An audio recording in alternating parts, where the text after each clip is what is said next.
Marché action, marché obligataire et pivot de la Fed. Passons en revue tous les cas de figure possibles. Car chers amis, je vous le dis tout de suite, ne vous enfermez pas dans ce scénario simpliste qui consiste à croire que le pivot de la Fed, qui va avoir lieu le 18 septembre, va faire monter le marché action et le marché obligataire. Il y a un certain nombre de paramètres. Je vous ai tout rassemblé dans un tableau croisé. Il y a 7 cas de figure possibles avec des impacts différents croisés sur les actions et les obligations. C'est ce dont nous parlons dans cette nouvelle édition du Top Gun, avec comme d'habitude en seconde partie le tour d'horizon technique de vos indices boursiers et de vos obligations.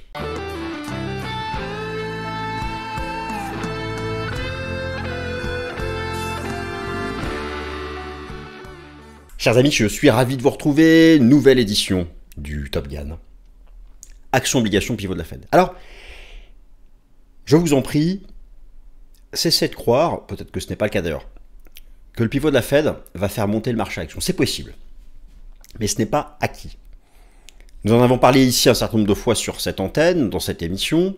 En cette semaine, première semaine de septembre, de vraie rentrée, semaine qui voit la mise à jour de toutes les statistiques américaines de l'emploi, et vous l'avez compris, depuis Jackson Hole et la conférence de presse de Jerome Powell, vous le savez, désormais ce n'est plus l'inflation qui compte, enfin, si, j'exagère. Mais en termes d'importance, les statistiques du marché de l'emploi ont pris le dessus. Cette semaine, vous avez l'enquête ADP, les inscriptions hebdomadaires au chômage, le rapport NFP, les créations d'emplois. Toutes les statistiques américaines de l'emploi tombent, notamment le rapport NFP ce vendredi 6 septembre. C'est la clé pour le pivot. Vous savez, le pivot, la Fed, c'est bon, on l'a le 18 septembre, alors, sauf fait exceptionnel. 18 septembre et petite probabilité 7 novembre, mais 18 septembre. Première chose, la raison du pivot. Il y a 7 cas de figure. Deuxième chose, deuxième paramètre, pivoter c'est bien, mais quelle amplitude? 25 points de base, 50 points de base? Et puis derrière, le 7 novembre et en décembre, à nouveau 50 points de base ou 25 points de base? Tout ça, le rythme, la raison du pivot, le rythme, la raison du pivot, le rythme, vont décider de l'impact sur le marché action et le marché obligataire. Donc chers amis, c'est parti, nous passons en revue ces éléments. Bienvenue à cette nouvelle édition du Top Gun, j'espère que cela vous plaît toujours. Vous avez vu, j'ai fait évoluer la qualité sonore et la qualité vidéo en m'équipant de nouveaux matériels, j'espère que cela vous sied. Alors, le programme s'affiche sous vos yeux, alors que le pivot de la Réserve fédérale est attendu le mercredi 18 septembre. Plusieurs paramètres sont à considérer afin de bien anticiper l'impact en termes de tendance sur le marché action et le marché obligataire. Car j'insiste, non, le pivot de la Fed n'est pas forcément haussier pour le marché action et n'est pas forcément haussier pour le marché obligataire. Nous le souhaitons tous, bien sûr, que ce soit le cas, et vous allez voir qu'il y a plusieurs combinaisons. Les combinaisons, elles sont là, j'y viens dans un instant, j'ai mis ça un peu plus en forme dans un fichier, dans un PowerPoint. Donc première partie. Alors donc cette semaine, n'oubliez pas, voilà la publication du très attendu rapport NFP du vendredi 6 septembre pour évaluer la probabilité d'une récession aux États-Unis. Et nous allons faire le point technique sur les indices boursiers et les obligations. Première partie, paramètres du pivot, 7 cas possibles sur les actions et les obligations. Rapport NFP du 6 septembre, l'économie américaine est-elle ou pas en récession économique? Nous allons enfin être fixés, car vous vous souvenez que début août, la mise à jour du rapport NFP a créé un stress, un choc du marché action qui finalement depuis s'est repris. D'ailleurs, nous allons parler analyse technique du S&P 500, du CAC 40, du SMI et aussi, bien sûr, le suivi technique de cette remontada des obligations que je défends depuis le début de l'année. Paramètres du pivot et cas possibles sur les actions et les obligations. Voilà, chers amis, voilà le tableau que je vous ai préparé.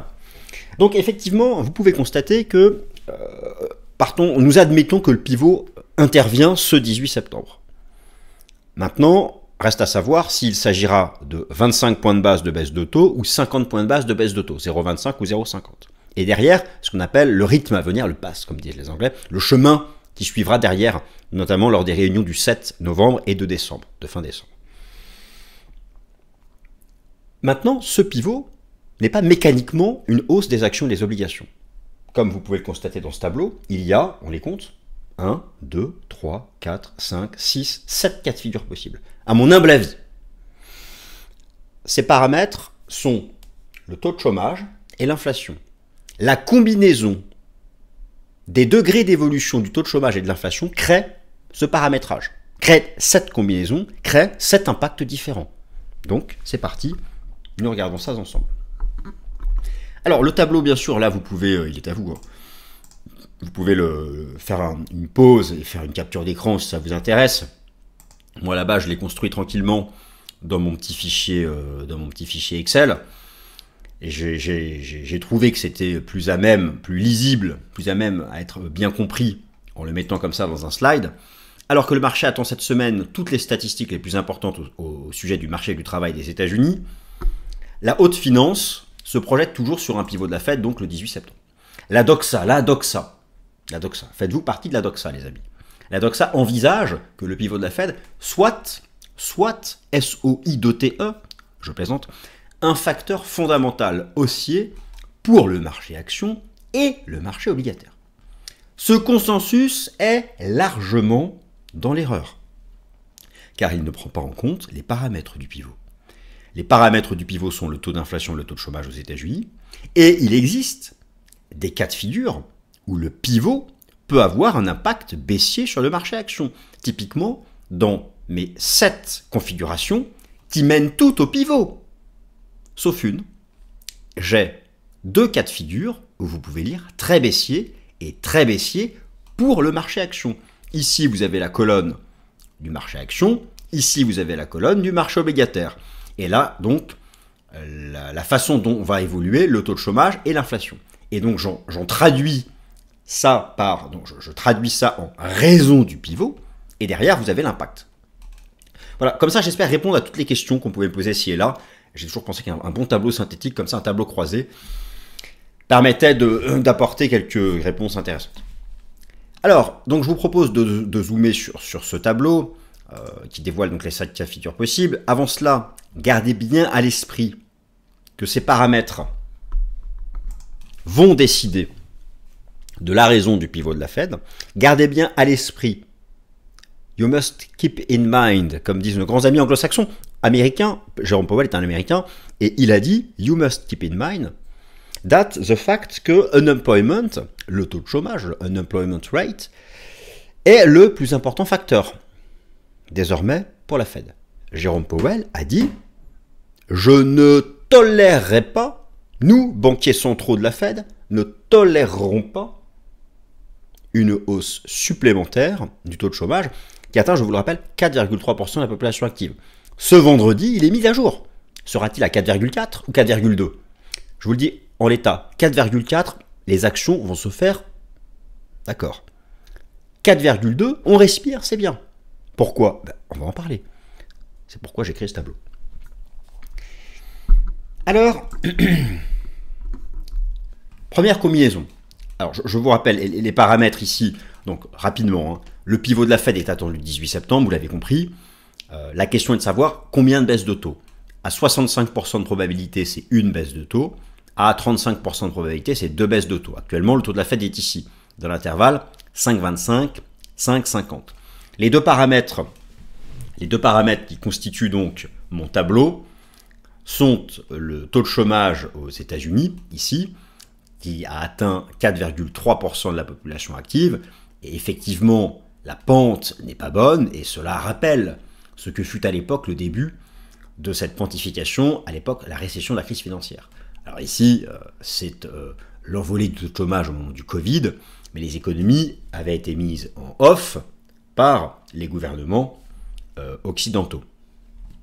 Le deuxième paramètre, c'est donc l'évolution du taux d'inflation aux États-Unis. Vous savez, la désinflation, elle est acquise, enfin elle est vraiment en cours, ce n'est plus qu'une question de temps, peut-être en fin d'année, début d'année prochaine, pour que les courbes d'inflation, qu'il s'agisse du PCE ou du CPI, ici vous avez le CPI, reviennent à 2%. Je vous rappelle que la prochaine mise à jour du CPI, c'est le 11 septembre prochain, et que la toute dernière mise à jour du PCE, c'était vendredi dernier. Vous avez pu la suivre, et vous avez pu constater, comme moi, l'impact sur les obligations et sur les actions. Alors maintenant, revenons à nos moutons. Cas de figure numéro 1. Le taux de chômage serait en hausse continue au-dessus de 4,3% de la population active. C'est-à-dire, premier cas de figure, le taux de chômage continue de monter. Et donc, imaginez, avec votre imagination, la courbe continue de monter, 4,3, puis 4,5, 4,6, 4,7. On se rapproche dangereusement de ce que fut l'évolution, ici, du taux de chômage au moment de la crise financière. Mais vous pouvez aussi regarder ça sur plus longue période, pour l'évolution du taux de chômage aux États-Unis. On va prendre sur 10 ans, on va prendre sur le max. Ça rappelle, on a un début d'évolution du taux de chômage qui rappelle ce que fut la crise financière de 2008, ce que fut la crise de la bulle internet .com de 2000-2001 et les précédentes pontifications. Et là, je vous ai mis 80 ans d'historique de cours. Donc effectivement, cette pontification à la hausse du taux de chômage interroge. Donc, premier cas de figure, le taux de chômage continue d'augmenter et reprend les schémas du passé. L'inflation continue de baisser et baisse sous 2%. Alors me direz-vous, Vincent, l'inflation est sous 2%, c'est génial. Ça y est, enfin, les actions et les obligations vont monter. Eh bien non, non les amis. Car si la courbe du chômage continue, sa hausse continue. Ça c'est magique ce que je viens de dire. Au-dessus de 4,3%. Et que l'inflation va sous 2%, c'est que la raison de la baisse de l'inflation est un ralentissement économique. Et je vous rappelle que le taux de chômage est le baromètre principal de la récession économique. Si les entreprises se mettent à licencier massivement, c'est qu'elles voient l'activité ralentir, c'est qu'elles envisagent moins de chiffre d'affaires, moins de bénéfices. Bref, si elles baissent leur prix, c'est donc pour oui vous l'avez dit, la mauvaise raison. Et donc dans ce cas de figure, il y a effectivement un pivot qui sera d'ailleurs agressif, mais qui sera un pivot pour lutter contre la récession économique, impact baissier pour les actions, car qui dit récession économique dit moins de perspectives de bénéfices. Par contre, cela sera largement haussier pour les obligations. Aspect refuge plus baisse de taux, rappelez-vous la corrélation inversée entre le prix des obligations et le cycle des taux d'intérêt du marché. Deuxième combinaison, le taux de chômage serait stable. Il retombe à 4%, il ne bouge pas. L'inflation, elle, continue tranquillement de baisser vers 2%. Nous avons donc un pivot parfait, un pivot pour la bonne raison, qui est la désinflation et le soft landing, c'est-à-dire une croissance économique qui reste suffisante pour assurer les créations d'emplois. C'est haussier pour les actions, haussier pour les obligations. Troisième cas de figure, le taux de chômage reste stable autour des 4%, et l'inflation baisse sous les 2%, carrément sous les 2%. C'est le scénario rêvé de la désinflation avec de la croissance économique et même d'un retour de l'inflation au monde d'avant. Les actions exploseront à la hausse et ce sera haussier pour les obligations. Maintenant, quatrième cas de figure, le chômage continue sa hausse, dépasse 4,3% de la population active et malheureusement, l'inflation reste au-dessus de 2%. C'est le pire scénario. Cela signifie que nous sommes en récession économique, car la dégradation et la hausse du taux de chômage et du nombre de chômeurs, c'est le baromètre principal de la récession économique, mais que malgré ce ralentissement économique, les prix ne baissent pas et ne reviennent pas au monde d'avant, c'est la stagflation, attendez-vous à un krach boursier des actions, et à une hausse modérée des obligations, du fait de l'aspect refuge, et du déplacement des capitaux, le flight to quality, mais une hausse quand même somme toute modérée, car les taux d'intérêt resteront suffisamment élevés pour lutter contre cette inflation qui résiste. Cinquième cas de figure, le taux de chômage est stable autour de 4%. L'inflation, elle, par contre, se maintient au-dessus des 2% et ne revient pas à l'objectif de la Fed, mais quand même tend vers l'objectif de la Fed. Il y aura un pivot, donc, mais qui sera très limité, car il n'y a pas de raison de pivoter pour des régions d'emploi, et il n'y a pas de raison de pivoter agressivement parce que l'inflation reste quand même au-dessus des 2%.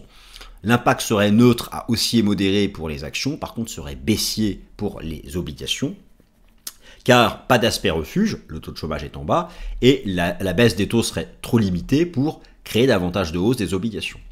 Sixième cas de figure, le taux de chômage baisse sous les 4%, on repart dans une dynamique de création d'emplois. L'inflation, elle, se maintient au-dessus des 2%. Là, dans ce cas de figure, il n'y a aucune raison que la Fed pivote. La Fed ne pivoterait pas, ou ce serait un pivot très limité. Pourquoi ? Parce que l'inflation toujours au-dessus de 2% n'est pas à l'objectif, et le taux de chômage baissant, elle n'a pas de raison de pivoter pour lutter contre la récession économique. Il y aurait une hausse modérée des actions, car elles sont déjà hautes, et parce que la baisse du taux de chômage, c'est quand même la traduction de perspectives de chiffre d'affaires et de bénéfices pour les entreprises. Par contre, ce serait clairement baissier pour les obligations, pas d'aspect refuge, pas de baisse de taux. Et enfin, 7e cas de figure, le taux de chômage baisse, l'inflation va sous 2%, c'est un scénario superbe, désinflation et même no lending, donc accélération de la croissance économique pour permettre une baisse du taux de chômage, c'est très haussier pour les actions et haussier modéré pour les obligations. Voilà chers amis, je vous ai rassemblé ici ce que j'estime être les 7 cas de figure possibles en fonction du paramétrage qui va mener au pivot, 7 combinaisons possibles qui nous donnent un pivot mais de différentes natures, avec à chaque fois donc un impact différent sur le marché action et sur le marché obligataire. Alors où en sont sur le plan technique le marché action et le marché obligataire, ça c'est la dernière partie de la vidéo. Maintenant, cette semaine, vous avez donc quelque chose de très important. Cette semaine, vous avez la mise à jour le vendredi 6 septembre en facteur fondamental dominant du fameux rapport NFP. Nous venons de voir dans le précédent slide, mais je remonte ça ici sous la forme de mon tableau Excel, que les statistiques de l'emploi, et en particulier le taux de chômage, sont un des 2 paramètres qui permet de créer donc 7 cas de figure possibles pour le pivot de la Fed. Et donc cette première semaine de septembre, vous avez la mise à jour des statistiques d'emploi qui sont les plus importantes.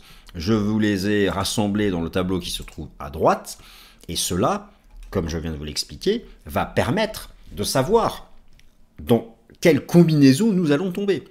En clair, pour parler simplement, vous l'avez compris, pour avoir un pivot pour la bonne raison, et pour avoir un pivot qui soit à la fois haussier pour les actions, qui permettent en tout cas aux actions de se maintenir, en tout cas au S&P 500, et au marché obligataire de poursuivre sa reprise progressive, nous avons besoin d'un taux de chômage qui ne s'enflamme pas. Nous avons besoin d'un marché du travail qui reste assez consistant, qui ne se dégrade pas trop, car il y a de nombreux indices qui nous montrent qu'il se dégrade, mais que cette dégradation reste sous contrôle, et en même temps que la désinflation se poursuive. Je dirais que dans le cas de figure où nous aurions cette semaine de très mauvais chiffres, de très mauvaises statistiques du marché du travail américain, eh bien, ce sont les obligations qui vont en profiter. Bon, ça, au moins, c'est pourquoi moi j'insiste. Et j'insiste dessus depuis plusieurs semaines. J'espère que vous avez pu, depuis le printemps dernier, et lorsque nous nous sommes vus à la conférence de presse n'importe quoi, à la conférence Swissquote, bien rééquilibrer une partie de votre portefeuille en défaveur des actions et en faveur des obligations. Il ne s'agit pas d'arrêter d'acheter des actions, il s'agit simplement d'allouer une partie de son portefeuille à ce marché obligataire qui a un énorme potentiel technique de hausse. Et ça, je reparle plus loin dans la vidéo. Vous pouvez aller directement à la partie obligations si ça vous intéresse. Donc cette semaine, vous avez tous ces chiffres qui vont être mis à jour. Et bien sûr, le principal étant donc le taux de chômage aux États-Unis. Alors, c'est le chiffre le plus important, ce taux de chômage aux États-Unis. Le rapport NFP aux États-Unis. Le rapport NFP va donc être mis à jour le 6 septembre, à l'intérieur duquel vous avez le taux de chômage, les créations nettes d'emplois, la croissance des salaires faisant le lien entre le marché du travail et l'inflation. Et la haute finance espère un taux de chômage qui ne dépassera pas 4,3% de la population active et une croissance des salaires qui va continuer donc de se replier. Donc ça, c'est la première chose. Cette semaine, pour éviter un pivot de la Fed qui soit pour la mauvaise raison et qui crée un choc sur le marché action, le taux de chômage actuellement à 4,3% de la population active, il ne serait pas tolérable qu'il monte davantage. 4,4 ne serait pas toléré par le marché. Le marché veut au pire du 4,3 et espère du 4,2. Surtout si cette hausse du chômage était liée à un facteur saisonnier estival. Vous avez cette semaine, bien sûr, comme d'habitude, la mise à jour des nouvelles inscriptions hebdomadaires au chômage et des inscriptions continues, alors qui restent à un niveau élevé. Alors, il y a eu un peu d'air sur les inscriptions hebdomadaires classiques, on verra ce que cela donne cette semaine. Vous avez l'enquête ADP qui suit une mauvaise trajectoire, c'est comme le rapport NFP. L'enquête ADP, ça couvre 20% de la population active des États-Unis. On considère que le marché du travail continue de créer des emplois et pour maintenir un taux de chômage bas dès lors qu'on a davantage de 100 000 créations nettes d'emplois. Bon, la dynamique n'était pas bonne, on était à 122 000 sur le dernier et nous étions, où est mon rapport NFP? Je ne l'ai pas mis, les non-farm payroll, bah écoutez, je vais aller vous mettre ça tout de suite. Et nous étions à moins de 100 000 sur, voilà, le rapport NFP était tombé à 114 000. Donc ça, c'est ce qu'on appelle les créations nettes d'emplois, les non-farm payrolls. Ça a stressé le marché parce que sous 100 000, c'est une économie américaine qui n'est plus capable d'assurer un maintien du taux de chômage qui est bas. Donc tous ces chiffres, vraiment, le temps fort, c'est le 6 septembre, c'est à la fin de la semaine. Vous avez donc l'enquête ADP qui est publiée en milieu de semaine. Un autre facteur aussi important, ce sont les Challenger Job Cuts.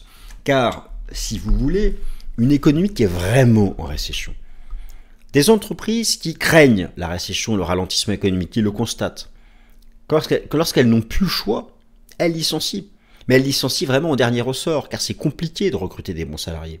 Elles licencient vraiment lorsqu'elles ont un doute sur leur carnet de commandes, sur les perspectives de chiffre d'affaires, sur les marges.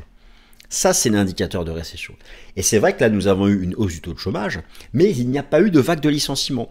Donc c'est une hausse du taux de chômage qu'il y a des phénomènes techniques de proportion, de lien à la population active, et aussi à des licenciements dits techniques temporaires. Et des emplois qui sont pour le moment amenés à être créés.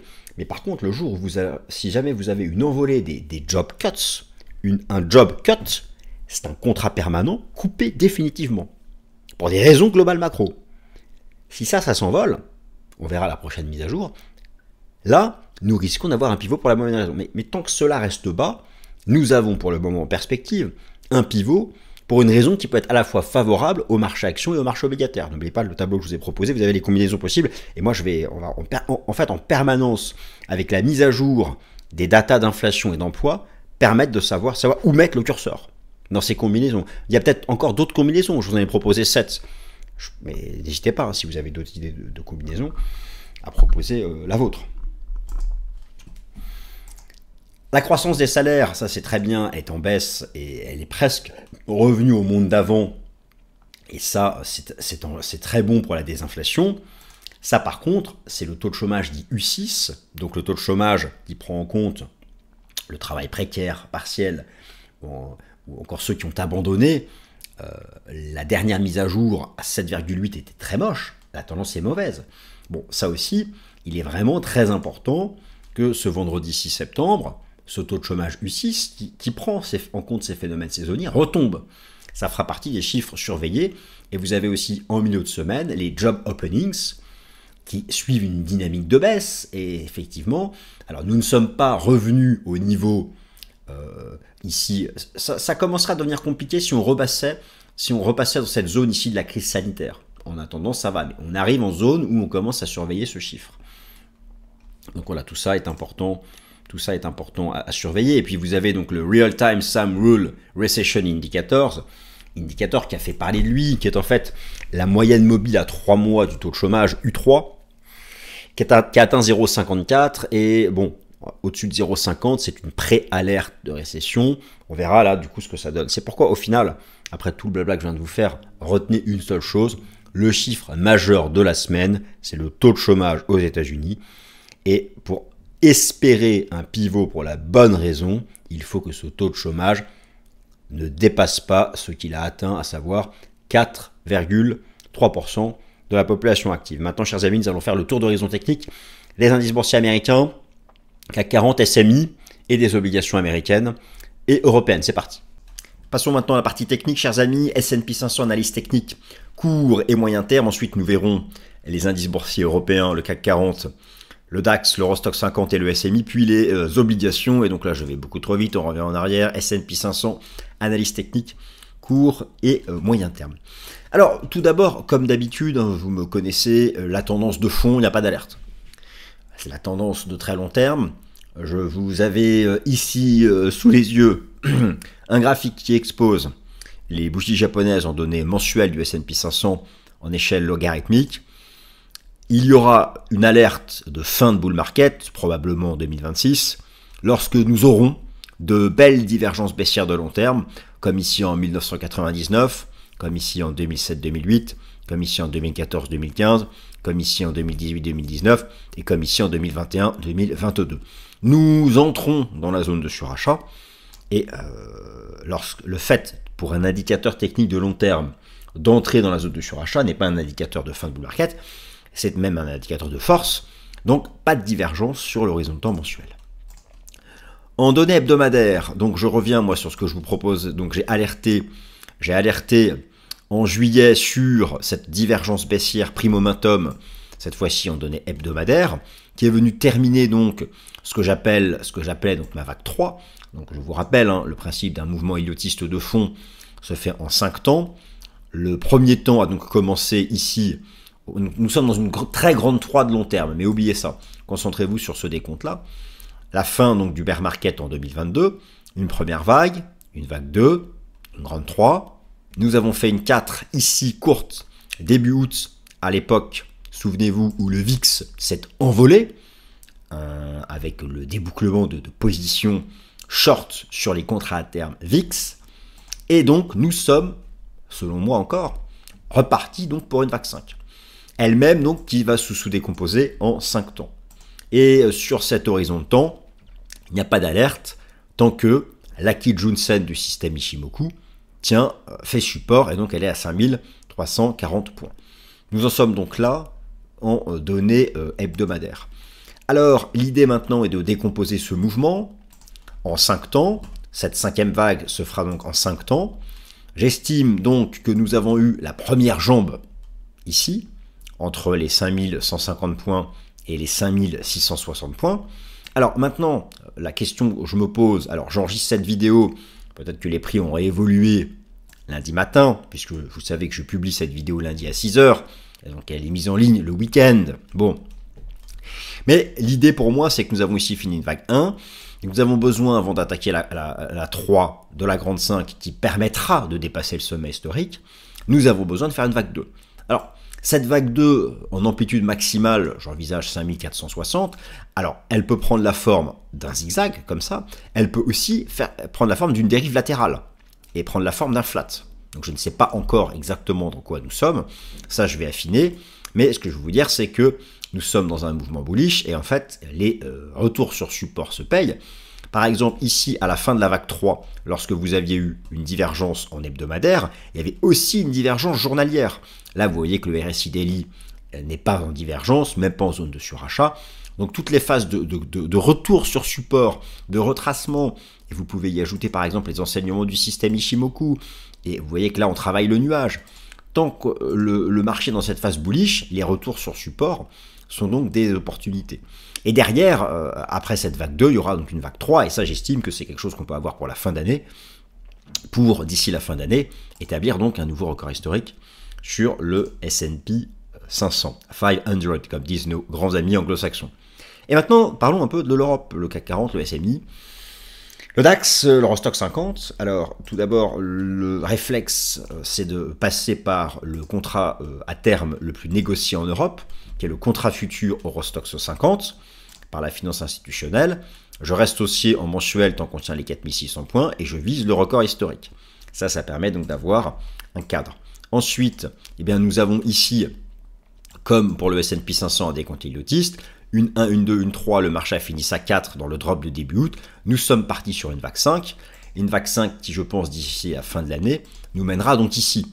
Ce qui signifie en fait que d'ici la fin de l'année, et d'ici Noël, d'ici le rallye de Noël, l'idée est d'envisager un nouveau record historique du DAX, un retour du CAC 40 sur ses récents sommets, accompagné en particulier par la reprise des valeurs du luxe, par exemple. Vous avez bien vu la remontada de l'action LVMH. Mais pas que, des valeurs cycliques aussi qui bénéficient des baisses de taux à venir. Je pense à Bouygues, à Carrefour et d'autres. Donc, le DAX, lui, c'est le même schéma dans une vague 5, en données hebdomadaires. Notez que le DAX, lui, est déjà sur ses records historiques. Et le CAC 40 lui rattrape son retard, donc, lié en particulier à l'annonce de la dissolution le printemps dernier, mais le CAC 40 reste haussier tant qu'il se maintient ici au-dessus des 6950 points, ce gros niveau de long terme en fait sur le contrat futur qui consiste ici en l'ancien record historique.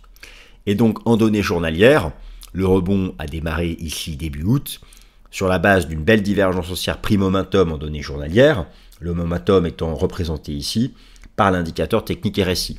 Première phase de reprise, on peut temporiser un peu, Notez que nous retrouvons cette ancienne ligne de tendance ici, mais que lorsqu'elle sera réintégrée, l'idée est de revenir chercher la SMA 200, la moyenne mobile simple à 200 jours, et la résistance des 6843 points, qui était la ligne de coup de ce double top ici, qui a été activée en juin dernier, au moment de tout le bordel autour des élections législatives en France.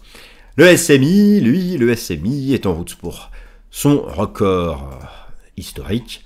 Le SMI est en route pour rejoindre la résistance des 12 500 points, qui fut ici à l'époque la hauteur de l'épaule gauche et de l'épaule droite de cette structure en épaule-tête-épaule inversée, qui avait fait son point bas à l'automne 2022.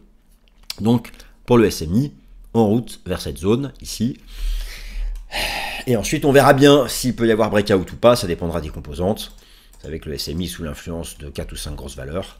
Bon, Nestlé tout en bas, on se dit, Nestlé tout en bas, je ne sais pas ce que vous en pensez, avez-vous envie d'acheter du Nestlé? Bon, that's the question, my fellow citizens. Obligations US européennes, analyse technique. Alors là, vous connaissez mon point de vue, je vous invite à rester, si vous avez suivi mon conseil depuis le début de l'année, à rester positionné sur les obligations, même lorsqu'elles font des pauses, on s'en fiche. C'est un scénario haussier qui va se déployer sur les 12 à 18 prochains mois, qui a un potentiel de 15-20%. Il faut en avoir en fond de portefeuille et tranquillement laisser le prix des obligations augmenter au gré des baisses de taux qui sont attendues chez les prochains mois. Donc, c'est un marché sur lequel on se positionne dans une optique de long terme, si l'on considère que le long terme, c'est plusieurs mois. Qu'il s'agisse donc de l'obligation américaine ici à 20 ans, pour laquelle je vise les 109 points.